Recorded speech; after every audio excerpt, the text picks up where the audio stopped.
He's the model as far as walking away. He walks away at the peak of his powers, or relatively close there too, and it's over. He's going to enjoy life. Never cared anymore. Didn't care about boxing. Didn't come back. Wasn't hanging around, hanging on. He was done. You know. So he was almost the guy to, in the Four Kings era, take out everyone. You know, he took out Duran. He destroyed Hearns, and a lot of people, including me, think he beat Leonard. So.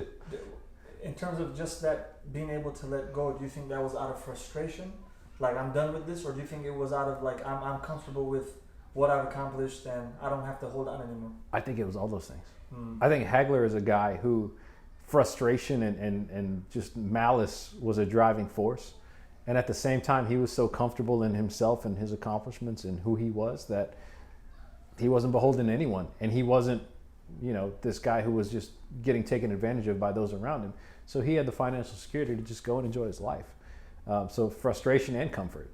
A guy who was comfortable being frustrated and mad, you know, and that's what we had from Hagler. He's just a different guy. He again, he was like a movie character. He's like a sports movie character. The way the guy carried himself, it's like if you're constructing I don't know if he's a protagonist or a villain. I guess today in the Prestige era, you'd call him an anti-hero in a way. I mean, he wasn't a bad person outside the ring, but he carried himself with just malicious intent in the ring, just so menacing. You know, I mean, again, Jordan made the bald head cool. He was doing that, you know, before Jordan. What era was he like in his prime? Like what decade? Late 70s into the 80s. He held the crown from 1980 to 1987. So he definitely had an impact on guys like MJ, because MJ definitely... It could be, you know, there are a lot of parallels to draw between MJ and him. Especially just the attitude of, you know, MJ has this notorious reputation for just being this guy who hates his opponent and just wants to destroy them. And Marvin Hagler had that similar thing where he just wants to murder his opponent. You see, like in the war with Tommy Hearns, it's an actual hatred where he actually, after he knocks Hearns out, he doesn't go to his own corner to celebrate with his guys. He makes sure that he walks right by Hearns with his arms up and just give one last, you know, spiteful, just let you know I just did that to you type of vibe to Hearns. And that's you know, Jordan is that same kind of just acrimonious guy, you know, against his competition, hates his competition. And Marvin Hagler would just muster this hatred. It wasn't like Tyson where he'd work himself into a fit of rage. You know, Hagler would just go in there and take you apart. He wasn't this crazy bully that would rush at you as Tyson. If you hit him back, he would keep hitting you and grind you down. You know, the reputation with Tyson is that if you hit Tyson back, if you stand up to Tyson, he wilts eventually.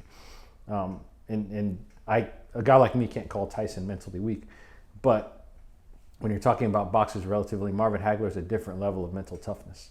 You know, he was never just a simple bully. He would bully you, but he would also grind you out. And just if you hit him back, he'd just get mad and hit you even harder. So there's the difference there. He's not that classic bully figure. So he's unique in that way. And, you know, out of the Four Kings in the 80s, Duran, Hearns, Leonard, Hagler almost ran through all of them. You know, if you have the perspective I do that he won that controversial fight against Leonard in 1987, then he was the king of the Four Kings. You know? The Michael Jordan comparison makes sense, but I'll tell you where it doesn't make sense for me, especially based on your explanation. Yeah. Michael Jordan also knew how to act, right? And I mean like he was an actor. So when he would meet other opposing coaches or players, he would put on a mask. Yeah. You know, he would sweet talk them, play nice. Yeah. But I think a guy like Hagler is not capable of doing that, because for him it's like... Yeah, I think there is a difference there. And it's part of it is, while Jordan viewed the NBA possibly as a combat sport, he viewed it as combat. Jordan was also this pro's pro, right? He's this dashing figure. He's this ultimate marketing machine. Hagler is not that. Hagler is a fighter. And Jordan is they're both killers, but Jordan is more of a sportsman, and Hagler was just a guy who was there to kill the guy in front of him. You know, he was not the golden boy. He was not anointed like Leonard. And it's going to sound like I'm bad-mouthing Leonard. I love Leonard. There's a reason why it's the Four Kings. These guys were just incredible, and there's a reason to love all of them and what they brought to boxing and just brought to sports. I'm not old enough to have watched them live. This is something that I you do YouTube deep dives. Now we have the benefit of YouTube. Before you'd wait for reruns on cable or on ABC on a Saturday when there's no other sports.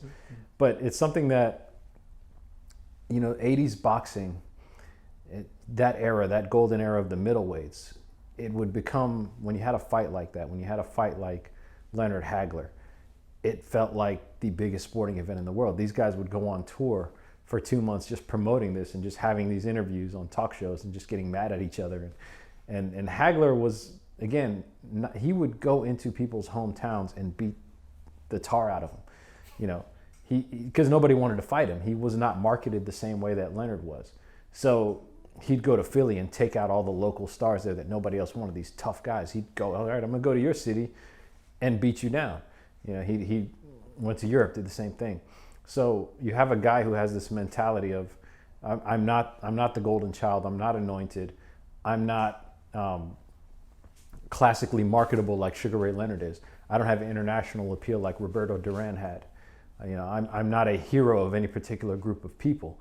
So I'm just the guy who beats down everybody else. I'm going to beat up your heroes. And there's something really admirable about that you see a guy who's handed nothing and takes everything. He's Michael Jordan is this guy who was so marketable, so charming when he wanted to be, right? Hagler didn't have time for that. He might have been a charming guy, I don't know, but it wasn't part of his public persona. Boxing is not a team sport. It's not a league.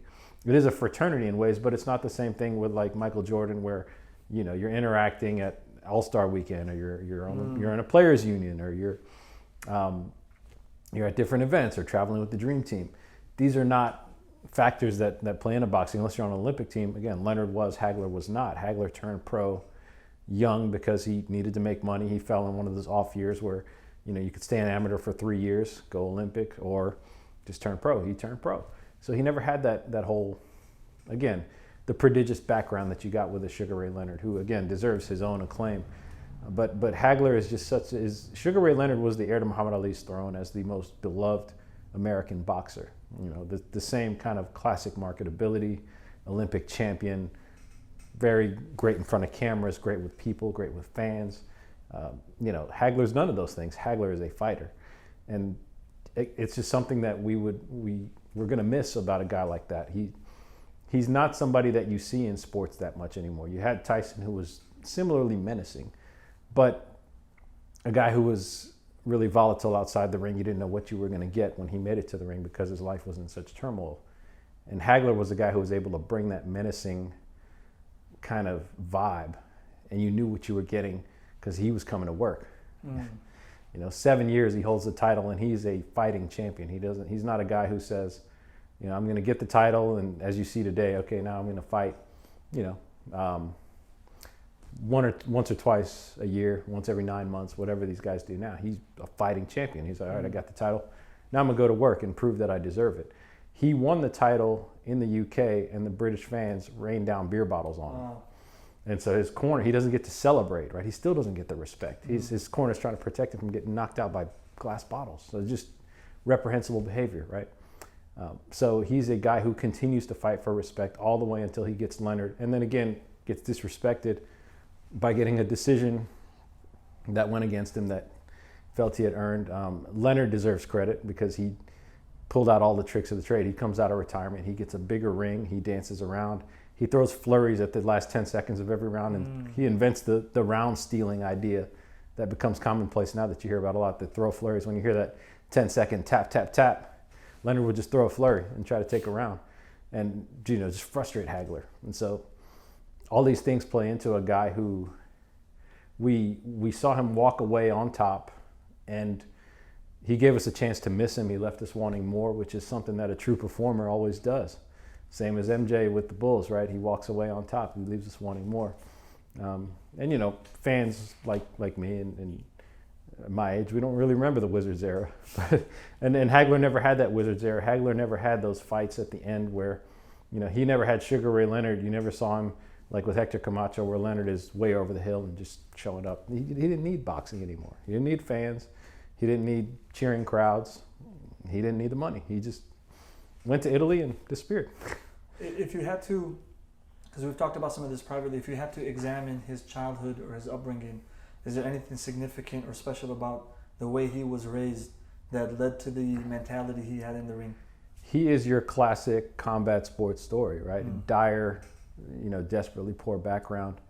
You always hear the story about the boxer who goes to the gym and he gets bullied a little bit. He goes to the gym, he lies about his age so he can fight at a younger age. And he's just another in a long line of those. So the answer is yes, you're either shaped by those circumstances and grow into a positive thing, or you're destroyed by them. Most people are destroyed by them. There are a few exceptional, special people, and that's why we see them.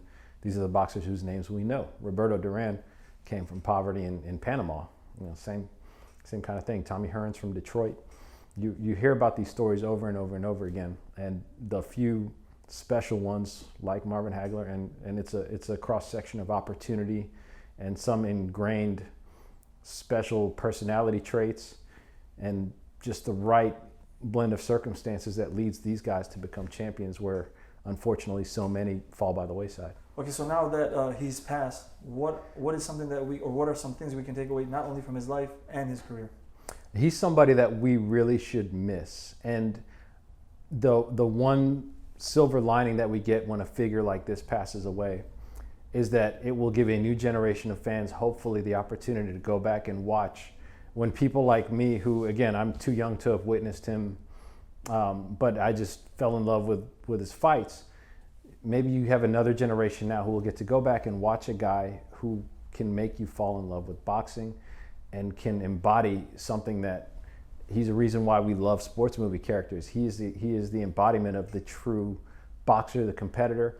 He's also the guy that we hope our favorite boxers become, that know when to walk away. We don't, there are these tragic stories. You have, the Joe Louis stumbling around, coming back, running from tax collectors, fighting Rocky Marciano and getting knocked through the ropes. There's story after story about all our heroes. Muhammad Ali, obviously, all the way from the when we saw what happened against Larry Holmes and again with Trevor Berbick. We didn't have to see that with Hagler. We did not have to see our hero stumbling. And I think there is something really special about a guy who was so comfortable in his own skin, so loyal to the people around him that he never switched them, and his loyalty was rewarded because he wasn't one of these guys that was robbed blind by whomever. I don't want to say names, but and so there is a lot to take from a guy who's so old school, who brings these old values of loyalty, toughness, tenacity, and just viciousness in the ring. And at the same time, a guy who is just comfortable in who he is, that will just go away and enjoy his life, unbeholden to what the celebrity demands and what it means to be a former boxer, and needing that adoration and needing to hang on or be around it. He didn't care to be around it. And I think that's something that is just special about a guy who left it in the ring and gave us all that we needed to see and that he was willing to give, and then walked away without actually leaving a part of himself that he couldn't enjoy the rest of his life. And so it's really shocking that he of all people would be one that we'd lose so young. But at the same time, I hope that it gives us the opportunity to remember what he gave us.